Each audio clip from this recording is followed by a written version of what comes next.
दोस्तों, आज हम लोग का टॉपिक है present perfect continuous tense part one. Present perfect continuous tense जिससे हम लोग दो पार्ट में पढ़ेंगे। फर्स्ट पार्ट अलग है जिसमें एक्शन होता है। आज जो हम पढ़ेंगे एक्शन से रिलेटेड सेंटेंसेस पढ़ेंगे। जैसे मैं 2020 से पढ़ा रहा हूँ तो पढ़ाना हमारा एक्शन है, तो इसमें हम लोग पार्ट वन में पढ़ेंगे। अब जैसे मैं 2 घंटे से प्यासा हूँ तो प्यासा होना या 2 घंटे से भूखा हूँ तो भूखा होना हमारा ये एक्शन नहीं, ये फीलिंग्स है, एडजेक्टिव है। तो फीलिंग्स को एक्सप्रेस करने के लिए पार्ट टू में हम लोग पढ़ेंगे और एक्शन को एक्सप्रेस करने के लिए पार्ट वन में पढ़ेंगे। इससे पहले हम लोगों ने प्रेजेंट टेंस से related present indefinite tense, present continuous tense और प्रेजेंट परफेक्ट टेंस पढ़ लिया है। अब हमारा बारी आता है present perfect continuous tense part one की, जो कि प्रेजेंट टेंस का फोर्थ चैप्टर है, फोर्थ पार्ट है। तो दोस्तों, आगे बढ़ने से पहले अगर अभी तक आप हमारे चैनल पे नए हैं, हमारे चैनल को आपने सब्सक्राइब नहीं किया तो प्लीज जल्दी से जल्दी हमारे चैनल को सब्सक्राइब कर लें, बेल आइकन को प्रेस करें और भी क्लिक करें, साथ ही साथ लाइक शेयर और कमेंट जरूर करें ताकि हमारे आने वाले और भी वीडियो की नोटिफिकेशन आप तक बिल्कुल टाइम पर मिल जाए। तो दोस्तों, अब हम लोग देखते हैं प्रेजेंट परफेक्ट कंटीन्यूअस टेंस का डेफिनेशंस। अब तक हमने जितने भी टेंसेस आपको पढ़ाए हैं उन सभी टेंसेस के एक ना एक डेफिनेशंस मैंने आपको दिए हैं। सिर्फ सिंबल से या पहचान से कुछ नहीं होता है। टीचर्स आपको बता देते हैं सिर्फ पहचान याद कर लो कि सेंटेंस के लास्ट में रहा है, रही है लग जाए तो प्रेजेंट कंटीन्यूअस टेंस होता है, चुका है चुकी है लग जाए तो प्रेजेंट परफेक्ट टेंस होता है, ता है ती है दे है लग जाए तो प्रेजेंट इंडेफिनिट टेंस होता है। तो सिर्फ इतना ही काफी नहीं है, इसमें एक डेफिनेशंस होता है और डेफिनेशंस अगर हम लोगों को समझ में आता है, परिभाषा हम लोगों को समझ में आ जाता है तो हमें सिंबल की आइडेंटिफिकेशन की कोई जरूरत नहीं है। तो आज हम लोग देखते हैं प्रेजेंट परफेक्ट कंटीन्यूअस टेंस का डेफिनेशन पार्ट वन के लिए। डेफिनेशन क्या कहता है? अगर अभी तक आप लोगों ने अपने नोटबुक और पेन नहीं निकाला है तो प्लीज नोटबुक और पेन निकाल लें और लिखना शुरू करें। वीडियो को पॉज कर करके आप लोग लिख सकते हैं। डेफिनेशन हम लोग देखते हैं, ये क्या कहता है कि it shows that an action, it shows that an action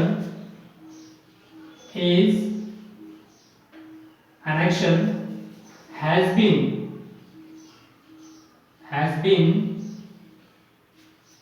being done।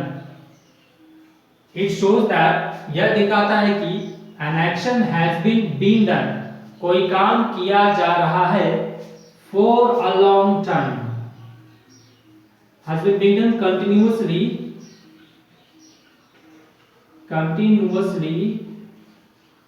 for a long time,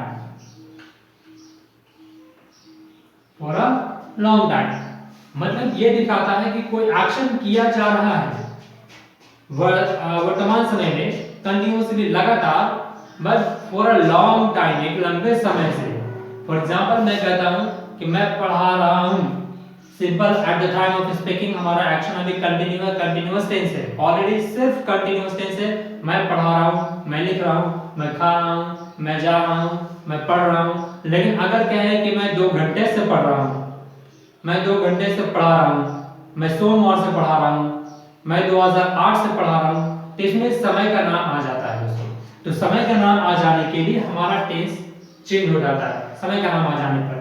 तो इसके अकॉर्डिंग एक एग्जांपल हम लोग लेते हैं। पहले डेफिनेशन एक बार क्लियर करते हैं कि इट शोज दैट, यह दिखाता है कि an action has been being done continuously, कोई काम लगातार किया जा रहा है फॉर अ लॉन्ग टाइम, एक लंबे समय से। कोई एक्शन हमारा कंटिन्यू है लेकिन एक लंबे समय से है। फॉर एग्जांपल के तौर पे हम लेते हैं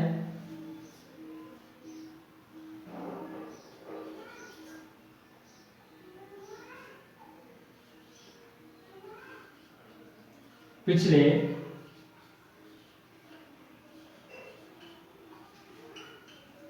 7 सालों से हमारे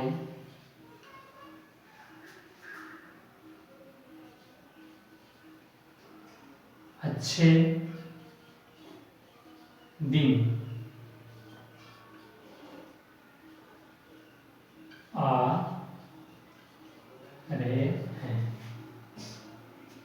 पिछले 7 सालों से हमारे अच्छे दिन आ रहे हैं, अभी तक नहीं आए, पता नहीं कहाँ है, कहीं ट्रैफिक में तो नहीं फंसा हुआ है, अभी तक नहीं आए। पिछले 7 सालों से हमारे अच्छे दिन आ रहे हैं, अभी रास्ते में है, अभी हमारा एक्शन कंटिन्यू है और एक लंबे समय से है। ऐसा नहीं कि सिर्फ अभी जस्ट अभी अभी शुरू हुआ, ऐसा कुछ नहीं, इसमें लंबे समय से हमारा एक्शन शुरू है, चल रहा है, आ रहे हैं समय, हमारे अच्छे दिन पिछले 7 सालों से आ रहे हैं, अभी तक नहीं पहुंचे। तो एक्शन हमारा कंटिन्यू है, लेकिन एक लंबे समय से, पिछले 7 सालों से, ये हमारा टाइम है।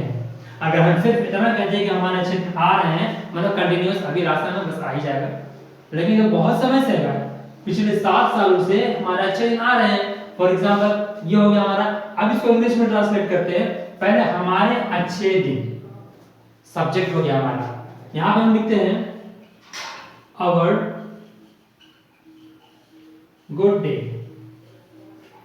एस लगा देते हैं, आवर गुड डेज, हमारा अच्छे दिन, our good days have been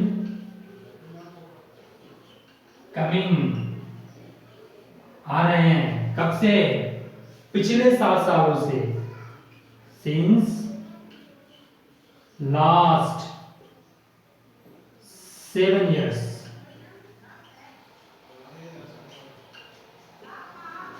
our good days have been coming, हमारे अच्छे दिन आ रहे हैं, सिंस लास्ट 7 years, पिछले 7 सालों से आ रहे हैं, अभी तक नहीं आया, अभी रास्ता में ही है, पता नहीं कब आएगा। आगे हम लोग देखते हैं, फिलहाल ये सेंटेंस हमारा हो गया। अब जैसे मैं एग्जांपल के तौर पे कुछ अदर एग्जांपल लेता हूं कि मैं 2008 से पढ़ा रहा हूं, तो मैं पढ़ा रहा हूं, ये हमारा एक्शन अभी कंटिन्यू है। लेकिन अगर कहते हैं कि मैं 2008 से पढ़ा रहा हूं, एक समय का नाम आ गया और लंबे समय से मैं एक काम कर रहा हूं, अभी तक कर रहा हूं, ठीक है। तो मैं 2008 से पढ़ा रहा हूं, I have been teaching since 2008, I have been teaching since last 2008। तो दोस्तों ये थे हमारे प्रेजेंट परफेक्ट कंटीन्यूअस टेंस का एग्जांपल, जो कि हम लोग काफी अच्छी तरह से समझ चुके हैं कि प्रेजेंट परफेक्ट कंटीन्यूअस टेंस के एग्जांपल में एक समय लगा होता है और एक्शन हमारा कंटिन्यू होता है, एक समय से हमारा एक्शन कंटिन्यू होता है, that is called present perfect continuous tense, जो कि हम पार्ट 1 में। अब यहाँ पे एक सिंबल हम लोग लिखते हैं कि कैसे हम लोग पहचान पाएंगे। जिस तरह से हम लोग प्रेजेंट कंटीन्यूअस टेंस का एग्जांपल हम लोगों ने लिखा था, डेफिनेशन हम लोग सिंबल हम लोगों ने लिखा था कि जिस सेंटेंस के अंत में रहा है, रहे हैं, रही है, या फिर उसके बाद आ है, ई है, ए है, प्लस इसके साथ हमारा एक इसमें डिफरेंस है कि समय लगा रहेगा। अब तक हम लोगों ने प्रेजेंट कंटीन्यूअस टेंस में पढ़ा था कि जिस सेंटेंस के लास्ट में रहा है, रही है, रहे हैं लगा रहे, वो हमारा प्रेजेंट कंटीन्यूअस टेंस होता है। अब इसमें क्या होता है, प्रेजेंट परफेक्ट कंटीन्यूअस में सिर्फ समय लग जाता है। मैं 2008 से पढ़ा रहा हूं, मैं पिछले 7 सालों से पढ़ा रहा हूं, तो इस तरह के सेंटेंसेस में हमारा समय लग जाएगा, और जब समय लग जाता है तो इसका स्ट्रक्चर बिल्कुल डिफरेंट हो जाता है। स्ट्रक्चर हम लोग लिखते हैं, स्ट्रक्चर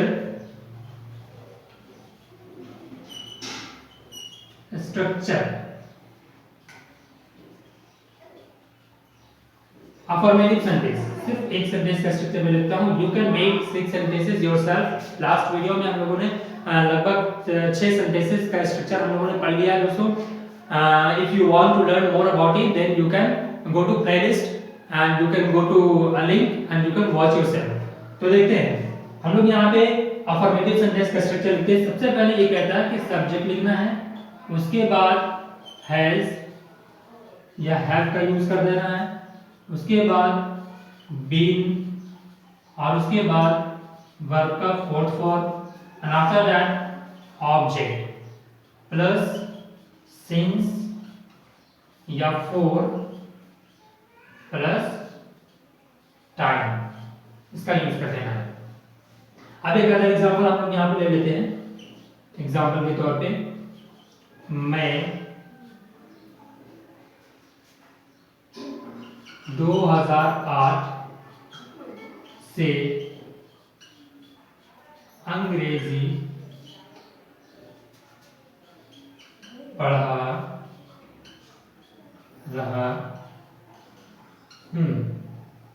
मैं 2008 से अंग्रेजी पढ़ा रहा हूँ।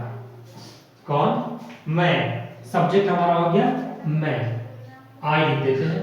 उसके बाद हैज या है, हमने पढ़ा था कि सेंटेंशियल सब्जेक्ट अगर थर्ड पर्सन सिंगुलर नंबर होगा तो हैज का यूज करेंगे, अदरवाइज हैव का यूज करेंगे। तो आई के साथ हम लोग हैव का यूज कर देते हैं, आई हैव। उसके बाद बीन लगा देते हैं। उसके बाद वर्ब का फोर्थ फॉर्म, वर्ब आता है, वर्ब हमारा पढ़ाना, एक्शन। यहाँ पे पढ़ाना टीच हो गया। अब इसमें हमने आईएनजी लगा दिया, आई हैव बीन टीचिंग, मैं पढ़ा रहा हूं क्या? अंग्रेजी। तो इंग्लिश हो गया, I have been teaching English, मैं अंग्रेजी पढ़ा रहा हूं। कब से?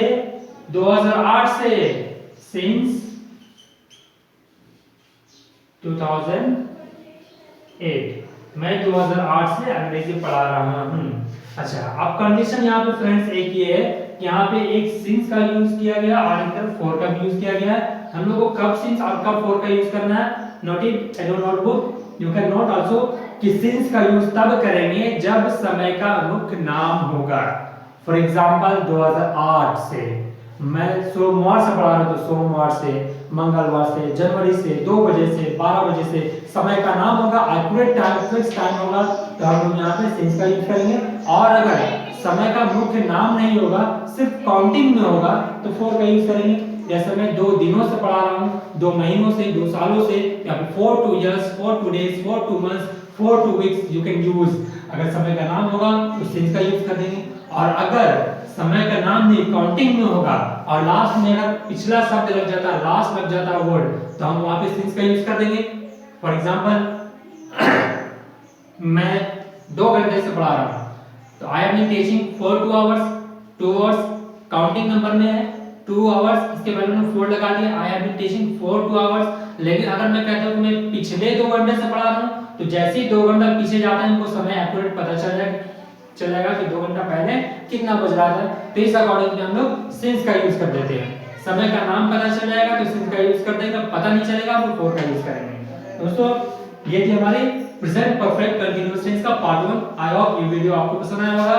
इवन अगर आप हमारे चैनल पे नए हैं तो प्लीज हमारे चैनल को जल्दी से जल्दी सब्सक्राइब कर दें, प्रेस बटन पे क्लिक करें, बेल आइकन दबाएं, और साथ ही साथ ऑल पे क्लिक करें, लाइक शेयर और कमेंट जरूर करें ताकि हमारे आने वाले और भी वीडियो की नोटिफिकेशन आप तक बिल्कुल टाइम पर मिल जाए।